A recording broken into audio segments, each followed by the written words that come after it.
الحمدللہ الحمدللہ الذی خلق الارض والسماء والصلاۃ والسلام علی سید الانبیاء اما بعد فاعوذ باللہ من الشیطان الرجیم بسم اللہ الرحمن الرحیم۔ محترم سامعین السلام علیکم ورحمۃ اللہ وبرکاتہ۔ پروگرام انوار-ul-ilm میں میں ہوں آپ کا میزبان محمد صہیب شبیر۔ یہ پروگرام انفو ایئر میڈیا کی جانب سے پیش کیا جا رہا ہے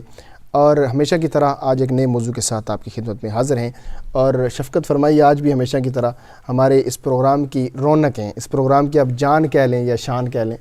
ہمیشہ ہمارے ساتھ موجود ہوتے ہیں ابوالحسن سید احمد رضا شاہ صاحب۔ آپ بھی ہمارے ساتھ جلوہ فرمائیں، اور ہم رسالت مآب صلی اللہ علیہ وسلم کی سیرت کے حوالے سے، آپ صلی اللہ علیہ وسلم کے شجرہ نسب کے حوالے سے پچھلے پروگرام میں ہم نے کچھ گفتگو کی تھی۔ انشاءاللہ آج بھی ہم آپ صلی اللہ علیہ وسلم کی شجرہ نسب کے حوالے سے، جہاں پچھلی دفعہ پچھلے پروگرام نے ہم نے چھوڑا، وہیں سے انشاءاللہ آگے آج ہم شاہ صاحب سے ریکویسٹ کریں گے کہ آپ شاہ صاحب اس سے آگے ہماری رہنمائی فرمائیں آپ صلی اللہ علیہ وسلم کے شجرہ نسب سے، کیونکہ آپ کی ذات تو وہ ہے، آپ کی جو ہے وہ مالک نے آپ کو وہ مقام عزت شان عطا فرمائی ہے کہ سب سے اولیٰ ہو اعلیٰ ہمارا نبی، سب سے بالا ہو اعلیٰ ہمارا نبی۔ شاہ صاحب رہنمائی فرمائیے گا۔ نحمدہ و نصلی علی رسولہ الکریم، اما بعد اعوذ باللہ من الشیطان الرجیم، بسم اللہ الرحمن الرحیم۔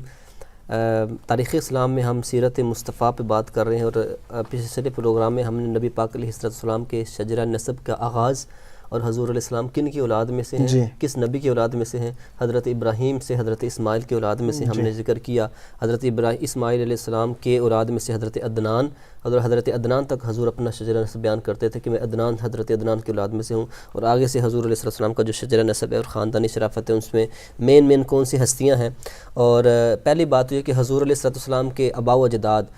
سارے پاک اور شرک سے پاک اور موحد رہے ہیں، اور ہمیشہ سے اپنے دور کے اندر اعلیٰ خاندان اور اعلیٰ نسب رہے ہیں، اور ہمیشہ سے وہ باوقار اور باعزت لوگوں کے اندر مقبول رہے ہیں۔ حتیٰ کہ جب ہرقل بادشاہ جو روم کا بادشاہ تھا، اس کے سامنے ابو سفیان رضی اللہ تعالیٰ جب مسلمان نہیں ہوئے تھے، ان کو پیش کیا گیا، اور اس وقت ہرقل بادشاہ نے نبی پاک علیہ السلام کے خاندان کے بارے میں ان سے سوال پوچھا، تو ان کے پاس موقع تھا حضرت ابو سفیان کے پاس، کیونکہ اس وقت وہ مشرک تھے، اس وقت وہ ایمان نہیں لائے تھے، تو ان کے پاس موقع تھا کہ اس وقت نبی پاک علیہ السلام کے خاندان کی اہمیت کو اس کی نظروں میں گرا دیں، لیکن یہ ہمت نہ ہو پائی کیونکہ حضور کا خاندان ہمیشہ سے اعلیٰ رہا ہے، تو یہ موقع ہوتے ہوئے بھی جو نا وہ ہمت نہ ہو پائی، اور جواب کیا دیا، ہوا فینا ذو نسب، نبی پاک علیہ السلام ہم میں عالی خاندان والے ہیں، اعلیٰ نسب والے ہیں۔ اس کے باوجود کہ وہ دشمن ہے اس وقت، لیکن پھر بھی نبی پاک علیہ السلام کے خاندان کو اعلیٰ کہہ رہے ہیں کہ وہ اعلیٰ، ہمارے خاندان میں سے سب سے اعلیٰ خاندان ہے، ہمارے لوگوں میں سے وہ حضور علیہ السلام اس میں سے ہیں۔ مسلم شریف کی حدیث ہے، نبی پاک علیہ السلام نے ارشاد فرمایا کہ اللہ تعالیٰ نے حضرت اسماعیل علیہ السلام کی اولاد میں سے کنانہ کو برگزیدہ بنایا، یعنی انتخاب فرمایا اور برگزیدہ بنایا، اور فرمایا کنانہ میں سے قریش کو چنا، اور قریش میں سے بنو ہاشم کو چنا، اور بنو ہاشم میں سے مجھ کو چنا۔ سبحان اللہ۔ تو حضور علیہ السلام نے فرمایا کہ اللہ تعالیٰ نے ہمیشہ سے اعلیٰ خاندانوں کو منتخب کیا، اور مجھے پھر ان اعلیٰ خاندانوں میں سے آپ صلی اللہ علیہ وسلم کی شان دیکھیں۔ سبحان اللہ۔ نبی پاک علیہ السلام کا جو سلسلہ نسب ہے یہ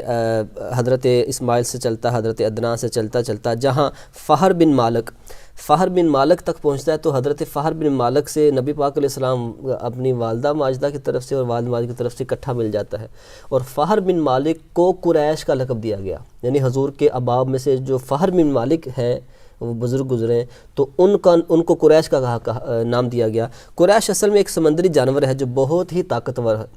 قریش یعنی کہ فہر بن مالک کو قریش کیوں کہا گیا؟ کیونکہ قریش ایک بہت ہی اصل میں سمندر کا ایک جانور ہے، اور وہ بہت طاقتور ہے، دوسرے مچھلیوں کو کھاتا ہے، اور کوئی جانور اس کے اوپر غالب نہیں آ سکتا، تو وہ اتنا طاقتور ہے۔ فہر بن مالک، آپ کی طاقت اور آپ کی بہادری بڑی جو ہے آپ کا غلبہ بڑا مشہور تھا، اس وجہ سے حضرت فہر بن مالک کو قریش کا لقب دیا گیا۔ جب آپ کو قریش کا لقب دیا گیا تو آپ کی ساری اولاد اس حوالے سے قریشی کہلائی۔ سبحان اللہ۔ اس لیے جو نا نبی پاک علیہ السلام قبیلہ قریش سے ہے، کیونکہ حضور علیہ السلام حضرت فہر بن مالک کی اولاد میں سے ہیں۔ چونکہ نبی پاک علیہ السلام کی والدہ بھی پیچھے جا کر آپ کا بھی نسب فہر بن مالک تک جا ملتا ہے، تو اس لیے حضور دونوں طرف سے قریشی ہوئے، حضرت عبداللہ کی طرف سے بھی اور حضرت آمنہ رضی اللہ تعالیٰ کی طرف سے بھی حضور قریشی ہیں۔ تو حضرت نبی پاک علیہ السلام ایک تو اس والے سے آپ کو قریشی کہا گیا۔ اب حضور علیہ السلام کی جو آپ کے آباء و اجداد میں سے جو نا وہ ہاشم یعنی نبی پاک علیہ السلام کے پردادا ہیں، حضور ہاشمی بھی ہیں۔ قریشی اس لیے کہ آپ کی آباء و اجداد میں سے فہر بن مالک کو ہاشم کا اپنے قریش کہا گیا، اس لیے قریشی ہیں۔ ہاشمی حضور کو کیوں کہا جاتا ہے؟ حضور علیہ السلام کے پردادا جن کا اصل نام عمر تھا وہ ان کو ہاشم کہا گیا۔ آپ کی سخاوت بڑی مشہور تھی، آپ کی بہادری بھی بڑی مشہور تھی، حتیٰ کہ مکے میں ایک دفعہ جو نا وہ عرب کے اندر ایک دفعہ قحط پڑ گیا، قحط سالی اتنی سخت ہوئی کہ پانی بھی نہیں، کھانا بھی نہیں، کچھ بھی نہیں۔ آپ ملک شام سفر کر کے گئے، ملک شام سے سرخ جو نا وہ روٹیوں کے ٹکڑے لے کر آئے، اور وہاں عرب میں آ کے آپ نے اونٹ کا گوشت پکوایا، اس کا سالن تیار کروایا، اور ان گوشت کے جو روٹی کی جو پیس تھے ان کو چھوٹے چھوٹے ٹکڑوں میں تقسیم کیا، سرید جسے کہا جاتا ہے، تو چھوٹے چھوٹے ٹکڑوں میں تقسیم کر کے اس کو اس سالن میں ڈالا تو ایک سرید بن گئی۔ یہ سرید سنت بھی ہے، اور کبھی آپ نے بھی اگر اس کو کیا ہو بہت اچھا بنتا ہے، اور اکثر اداروں میں مدرسوں میں اکثر جو ہے وہ بڑے شوق سے کھایا جاتا ہے۔ میں خود جو ہے نا بڑے شوق سے کھاتا ہوں، نبی پاک علیہ السلام کی سنت بھی ہے، اور یہ ہاضمہ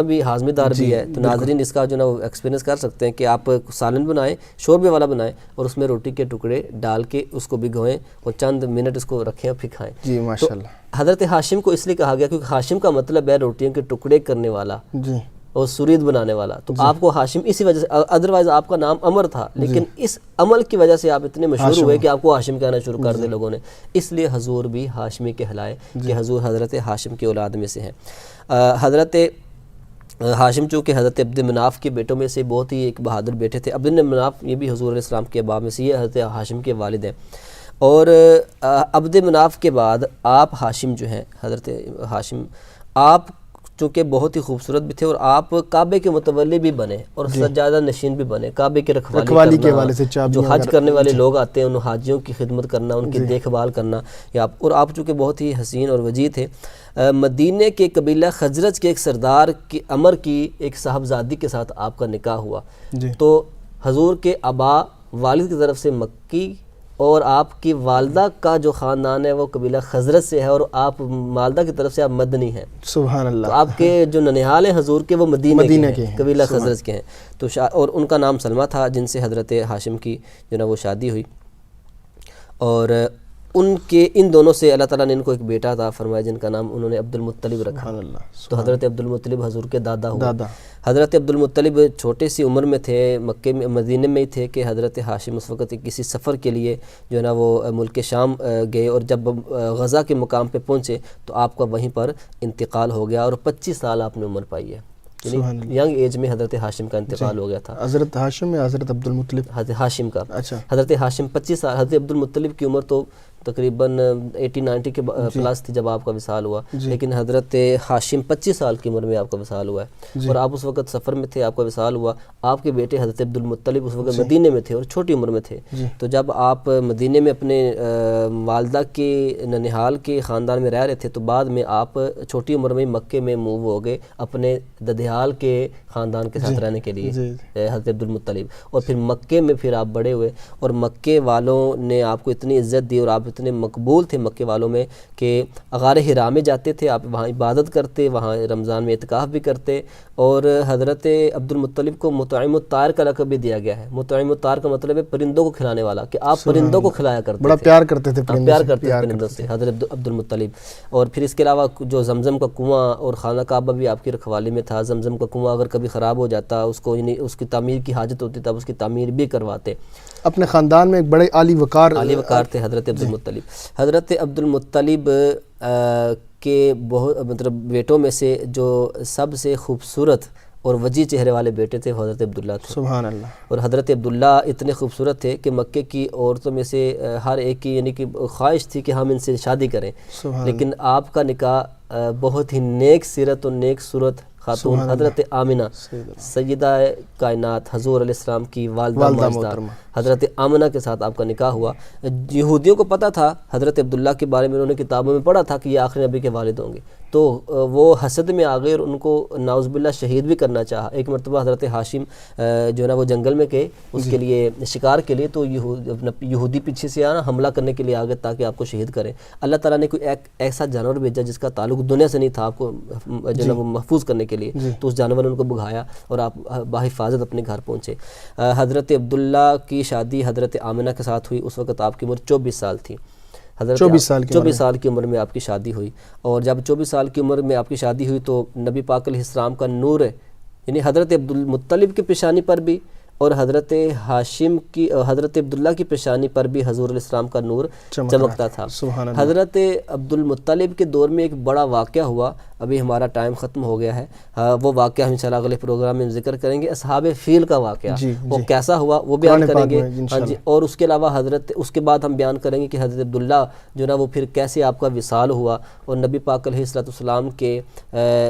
آپ کے اپنی والدہ ماجدہ کے رحم میں آنے کے کتنے دیر بعد آپ کا وصال ہوا، اور حضور علیہ السلام کی پھر ولادت کے وقت جو ظہور پذیر ہونے والے تبرکات برکات تھی ان کا ظہور کیسے ہوا انشاءاللہ. ابھی آپ تشریف نہیں لائے رسالت مآب صلی اللہ علیہ وسلم، مگر آپ کا فیضان کب سے چل رہا ہے. چمک تجھ سے پاتے ہیں سب پانے والے، میرا دل بھی چمکا دے چمکانے والے، برستا نہیں دیکھ کر ابر رحمت، بدوں پر بھی برسا دے برسانے والے. تو زندہ ہے واللہ تو زندہ ہے واللہ، میرے چشم عالم سے چھپ جانے والے. پاک پروردگار ہمیں رسالت مآب صلی اللہ علیہ وسلم کی سیرت، آپ کی سنت